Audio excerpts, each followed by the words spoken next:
I ôm nàng nơi khang khôn in, I ôm nàng nơi khang khôn in. Bạn in warm a, in quan kim in ôm khôn ni. Kì khen na ôm non lâu tình, kì khen na ôm non lâu tình. Bạn gầm nua mơ, kì khen na ôm non lâu tình.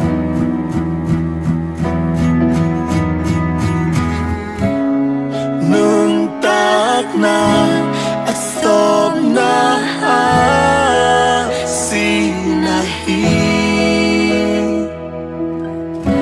bel say ôm lâu ít toa cha tiếng chỉ thế